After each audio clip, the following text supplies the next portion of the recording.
I want to talk for a moment about the way we see the emotion fear play out in organizations we join. We quite often see fear come to the surface when it's time to make a decision. And we know as integrators that it's time to make a decision when we see that if we keep doing the same thing we've been doing and expect a different result, we're living in the state of insanity. And the organization kind of feels insane. It feels chaotic. It feels too hard. Hopefully that's something that resonates with you.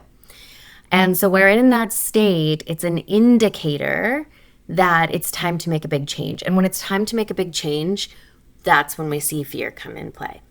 We see all the what ifs, we see all the worst case scenarios, and we see hesitation in making that decision, which inevitably prolongs our opportunity to get to achieving vision. So sometimes we see it when we know we need to make a major investment in a certain area of the business. A lot of times we see it when we know we need to make a people move, meaning the person who's accountable for a core function of the business that is failing and that we've addressed and we're not seeing improvement around, we are held in fear of making a big, bold people move.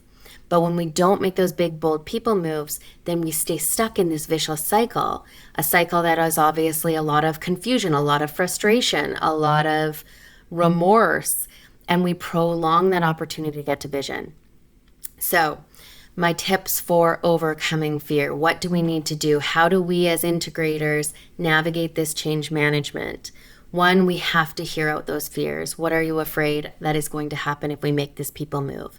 And sometimes those fears are just fears. Some of them are pointing to some reality. Like, I'm not here saying that when we make those big, bold moves, particularly as far as people are concerned, there isn't some level of negative fallout. Of course, if there wasn't, it would be an easy decision.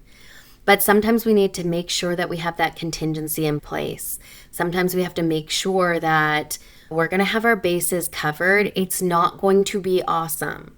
It's not as bad as we think it's going to be, but there is going to be a time period where other leadership team members might need to step in and stand in seats, and it's not going to be done at the full level that we would need it to be done while we're going through a recruitment exercise or while we're eliminating somebody who's maybe toxic or underperforming and therefore just wasting money within the organization.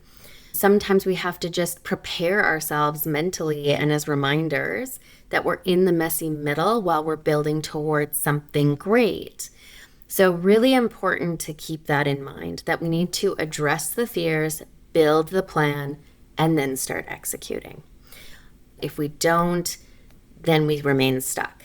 If you are a visionary or an integrator or a leader that knows that you guys are caught in a fear cycle and you want to IDS it, please feel free to reach out. It's what we're here for, to help navigate change. It's a big part of what we do as change agent integrators.